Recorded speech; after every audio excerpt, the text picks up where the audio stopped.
crazy star Ravi Chandran sir. Wow. ಎಲ್ರಿಗೂ ನಮಸ್ಕಾರ. ಏನು ಗೊತ್ತಾ, ನನಗೆ ತಾಯಿ ಇಲ್ಲ.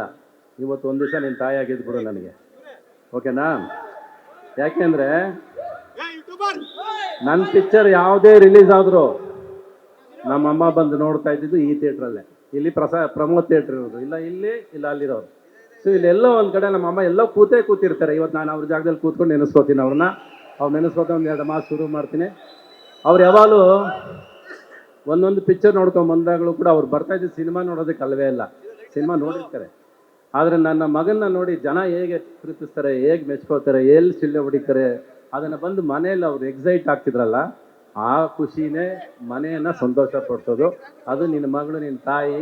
ನನಗೆ ನಿನ್ನ ಟ್ರೈಲರು ಕಾಣಿಸ್ಲಿಲ್ಲ, ನೀನು ಹಾಡು ಕೇಳಿಸ್ಲಿಲ್ಲ, ಏನೂ ಕೇಳಿಸ್ಲಿಲ್ಲ. ನಿನ್ನ ಕಣ್ಣಲ್ಲಿ ನೀರು ಕಾಣಿಸ್ತು, ಅದು ಹೊರಗೆ ಬರಲಿಲ್ಲ. ಅಲ್ಲೇ ಅರ್ಧ ಗೆದ್ದಾಯ್ತು. ನೀನು ಒಳಗಿಟ್ಕೋಬೇಕು. ಗಂಡಸಾದನ್ನು ಯಾವತ್ತು ಕಣ್ಣೀರು ಹಾಕ್ಬಾರ್ದು, ಒಳಗಿಟ್ಕೋಬೇಕು. ಆ ಸಿನಿಮಾ ಮೇಲೆ ಎಷ್ಟು ಪ್ರೀತಿ ಇದೆ, ಎಷ್ಟು ಆಸೆ ಇದೆ, ಎಷ್ಟು ಕನಸು ಕಂಡುಕೊಟ್ಟಿದೆ ಅನ್ನೋದು ನಿನ್ನ ಮಾತು ಹೇಳುತ್ತೆ. ನಿನ್ನ ಜೊತೆ ಬಂದಿರೋ ಸ್ನೇಹಿತರೆಲ್ಲ ಹೇಳ್ತಾರೆ. ಸೊ ನಿನ್ನ ಕನಸು ನಿಜ ಆಗಲಿ, ಆಸೆ ನಿಜ ಆಗಲಿ. ನಾನು ಒಂದಂತೂ ಹೇಳ್ತೀನಿ ರೀ, ಹೆಣ್ಮಕ್ಳಿಗೆ ಡೆಲಿವರಿ ಪೈನ್ ಅಂದರೆ ಗೊತ್ತು. ಆದರೆ ಪ್ರತಿ ಸಿನಿಮಾ ಮಾಡಬೇಕಾದ್ರೆ ಪ್ರತಿ ಒಂದು ಡೆಲಿವರಿ ಪೈನೇ. ಆದರೆ ಆಪ್ರೇಷನ್ ಮಾಡೋದು ನೀವುಗಳು, ಸಿಸೇರಿಯನ್ ಮಾಡೋದು ನೀವುಗಳೇ. ಫಸ್ಟ್ ಏನಾದರೂ ಒಂದು ಆಪ್ರೇಷನ್ ಮಾಡಿರಿ. ಆಪ್ರೇಷನ್ ಮಾಡಿದ್ರೆ ಎಲ್ಲ ಪಿಕ್ಚರ್ ಅಲ್ಲಲ್ಲೇ ಸತ್ತೋಗುತ್ತಲ್ಲ. ಬದುಕ್ಸ್ರಿ ಫಸ್ಟು, ಅಲ್ವಾ? ಬದುಕ್ಸ್ರಿ ಫಸ್ಟು. You should allow. ನೋಡ್ಬೇಕು, ಸಿನಿಮಾನ ನೋಡಬೇಕು. ಫಸ್ಟ್ ಆಫ್ ಆಲ್ ಥಿಯೇಟ್ರಿಗೆ ಹೋಗ್ಬೇಕಾದ್ರೆ ಪ್ರತಿಯೊಬ್ಬರಿಗೂ ಇವತ್ತೊಂದು ರಿಕ್ವೆಸ್ಟು, ಪ್ರೇಕ್ಷಕರಾಗಿ ಸಿನಿಮಾಗೆ ಹೋಗ್ರಿ. ವಿಮರ್ಶೆ ಮಾಡೋಕ್ಕೆ ಮಾತ್ರ ಸಿನಿಮಾಗೆ ಹೋಗ್ಬೇಡಿ. ವಿಮರ್ಶೆ ಮಾಡೋದೇ ಐಡಿಯಾನೇ ಕೂತಿರ್ತೀರ, ಕೂತ್ಕೊಂಡು ಕಮೆಂಟ್ ಮಾಡೋದು, ಲೈಕ್ ಮಾಡೋದು, ಕಮೆಂಟ್ ಮಾಡೋದು, ಲೈಕ್ ಮಾಡೋದು. ಯಾವನ್ ಕೇಳಿದೆ ನಿಮ್ಮ ಕಮೆಂಟ್ನ? ಅದ್ರಲ್ಲಿ ₹1 ದುಡ್ಡು ಬರಲ್ಲ. ಅದ್ರಲ್ಲಿ ಫಸ್ಟ್ ಆ ಲೈಕಿಗೆ ಸಾಯೋದನ್ನು ಬಿಡ್ರಿ. ಸಿನಿಮಾದವ್ರು ಅವ್ರನ್ನ ನೀವು ಸಿನಿಮಾ ಥಿಯೇಟ್ರಲ್ಲಿ ಸಿನಿಮಾ ನೋಡ್ತಿರ್ತಾರೆ, ಅವ್ರಿಗೆ ತೊಗೊಂಡು ಕ್ಯಾಮ್ರಾ ಇಟ್ಕೊಂಡು ಕೂತಿರ್ತೀರಾ. ಅವ್ರು ಸಿನಿಮಾ ನೋಡ್ಬಿಟ್ಟು ನಗ್ತಾ ಕೂತಿರ್ತಾರೆ, ನಗು ಬರ್ದವರು ನಗ್ತಾ ಕೂತಿರ್ತಾರೆ ಥಿಯೇಟ್ರಲ್ಲಿ. ಏನಕ್ಕೆ ಬಿಡ್ತೀರ ಅವ್ರನ್ನ? ಪ್ರೇಕ್ಷಕನ್ನ ಸಿನಿಮಾ ಥಿಯೇಟ್ರಲ್ಲಿ ಪಿಕ್ಚರ್ ನೋಡೋಕೆ ಬಿಡ್ರಿ. ಅವನ್ನ 2.5 ಗಂಟೆ ಅವನು ಮೈ ಮರ್ಸಿದ್ರೆ ನೀನು, ಅದು ಸಿನಿಮಾ ಆಗೋದು. ನೀವು ಅವನಿಗೋಗಿ ಪಿಕ್ಚರ್ ಶೂಟ್ ಮಾಡ್ಕೊಂಡು ಅವನನ್ನು ಆ್ಯಕ್ಟ್ ಮಾಡಿ ಇವತ್ತು ಪ್ರೇಕ್ಷಕರನ್ನ ಕೂಡ ಆ್ಯಕ್ಟರ್ ಮಾಡಾಕ್ಬಿಟ್ಟಿದ್ದೀರಾ. ಥಿಯೇಟ್ರಿಂದ ಆಚೆ ಬರೋಂಗಿಲ್ಲ. ಬೈಕ್ ತಗೊಂಡೋಗಿ ಮೈಕ್ ತುರುಗಿಸ್ಬಿಡ್ತೀರ, ಹೆಂಗಿದೆ ಪಿಕ್ಚರು, ಹೆಂಗಿದೆ ಪಿಕ್ಚರು, ಹೆಂಗಿದೆ ಪಿಕ್ಚರು ಅಂತ. ಏನು ಹೇಳ್ತಾರೋ ಅವನು? ಏನು ಹೇಳೋಕ್ಕಾಗತ್ತೆ ಪಿಕ್ಚರ್ ಬಗ್ಗೆ? ಈಗ ನಮ್ಮನ್ನು ಕರೆದಿದ್ಯಾ, ನಾವೇನು ಹೇಳೋಕ್ಕಾಗತ್ತೆ? ನಾವು ಚೆನ್ನಾಗಿ ಆಗಲಿ ಅಂತ ಬಯಸ್ಬೋದು, ಬಟ್ ಚೆನ್ನಾಗಿ ಮಾಡಬೇಕಾಗಿರೋ ಕೆಲಸ ನಿಮ್ಮದು. ನೀವು ಸಿನಿಮಾ ಚೆನ್ನಾಗಿ ಮಾಡಿದ್ರೆ ಚೆನ್ನಾಗಿ ಹೋಗುತ್ತೆ ಅಷ್ಟೇ. ನಾವು ನಂಬಿರೋದಿಲ್ಲ ಅಷ್ಟೇ, ಸಿಂಪಲ್ ಅದು.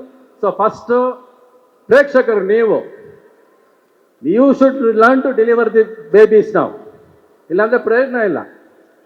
ಥಿಯೇಟ್ರಿಗೆ ಹೋಗ್ತಿರೋ ಬಿಡ್ತಿರೋ ಅಲ್ಲ. ನೀವು ಸಿನಿಮಾ ಒಬ್ಬ ಪ್ರೀತಿಯಿಂದ ಮಾಡಬೇಕಾರೆ ಹೋಗ್ರಿ ಫಸ್ಟ್ ಥಿಯೇಟ್ರ್ ಒಳಗೆ. ಒಬ್ಬನಿಗೋಸ್ಕರ ಒಂದು ₹100 ಟಿಕೆಟ್ ಕೊಟ್ಟು ಸಿನಿಮಾ ನೋಡೋದಿಲ್ವಾ? ಆಯ್ತು, ₹100 ಕಳೀರಿ, ಚೆನ್ನಾಗಿಲ್ಲ ಅಂದ್ರೂ ಪರವಾಗಿಲ್ಲ. ಆಸೆ ಪಟ್ಟು ಸಿನಿಮಾ ಮಾಡೋಗೆ, ಕನಸು ಕಟ್ಟು ಸಿನಿಮಾ ಮಾಡೋಕೆ ಒಂದು ₹100 ಕೊಡೋಕ್ಕಾಗಲ್ವೇನ್ರಿ? ಯಾರ ಕೈಲಿ ಒಬ್ಬೊಬ್ಬರು ಪ್ರೇಕ್ಷಕರು ಕೊಡೋಕ್ಕಾಗಲ್ವೇನ್ರಿ? ಕೊಡ್ರಿ. ಒಂದಷ್ಟು ಸಿನಿಮಾನ ಗೆಲ್ಸ್ರಿ, ಏನು ಹೋಗಲ್ಲ, ಗಂಟೆನೂ ಹೋಗೋದಿಲ್ಲ. ಮೊಬೈಲ್ ಯಾವತ್ತು ಬಿಡ್ತೀರೋ, ಕಮೆಂಟ್ ಹಾಕೋದು, ಲೈಕ್ ಹಾಕೋದು ಬಿಡ್ತೀರೋ, ಅದು ಚೆನ್ನಾಗಿರುತ್ತೆ. ಫಸ್ಟ್ ಅಷ್ಟೇ. ಥಿಯೇಟ್ರ್ ಒಳಗೆ ಮಾತ್ರ ಮೊಬೈಲ್ ಹೋದ್ರೆ ಹೋಯ್ತು.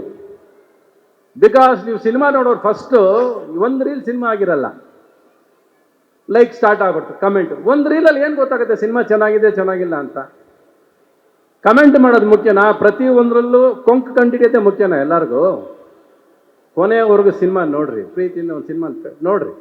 ಆಮೇಲೆ ಚೆನ್ನಾಗಿಲ್ಲ ಚೆನ್ನಾಗಿದೆ ಅನ್ನೋದು ನಮ್ಮ ಥಿಯೇಟ್ರ್ ಕಲೆಕ್ಷನ್ ತಾನಾಗಿ ಹೇಳುತ್ತೆ.